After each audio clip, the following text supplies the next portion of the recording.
Personality and character ఈ రెండిటికి మధ్య డిఫరెన్స్ మనం తెలుసుకోవాలండి ఇవాళ.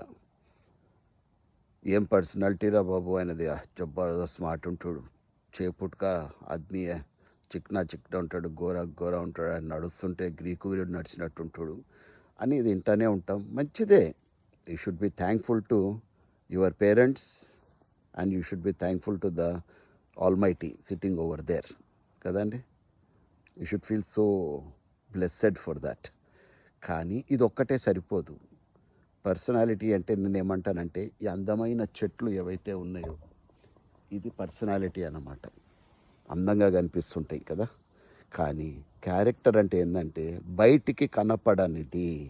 ఇప్పుడు నేను వేసుకున్న జాకెట్ బాగుంది, నా చొక్కా బాగుంది, ఇప్పితే నా చొక్కా కూడా బాగుంది, కానీ లోపట నా బనీన్ ఇన్నర్ వేర్ ఏదైతే ఉంటుందో దానికి ఎన్ని పొక్కలు ఉన్నాయో కనడుతున్నాయా అండి? కనపడవు కదా.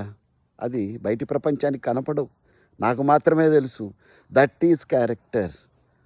మనం ఏదైతే ఎవ్వరూ చూడనప్పుడు ఏ పనులైతే చేస్తామో అదే మన క్యారెక్టర్. ఈ చెట్టు అన్నది అందం, దాని క్యారెక్టర్ అంటే ఏంది? దాని రూట్ వేరు, అది ఎవరికి కనపడదు. పెద్ద గాలి వస్తే కొమ్మలు ఇరిగిపోతాయేమో, ఆకులు ఎగిరిపోతాయేమో, కానీ క్యారెక్టర్ అన్నది గట్టిగా ఉంటే చెట్టు నిలబడే ఉంటుంది. ఒకవేళ చెట్టు మొత్తము పడిపోయినా సరే మళ్ళా వేళ్ల ద్వారా కొత్త చెట్టు అన్నది రావటం జరుగుతుంది. మనిషి కూడా అంతే.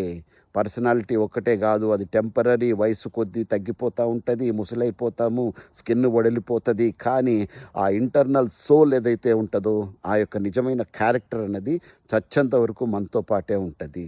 దాని మీద మనం దృష్టి పెట్టాలి. అది ఎవరికి కనపడదు, మన క్యారెక్టర్ మనకే తెలుసు.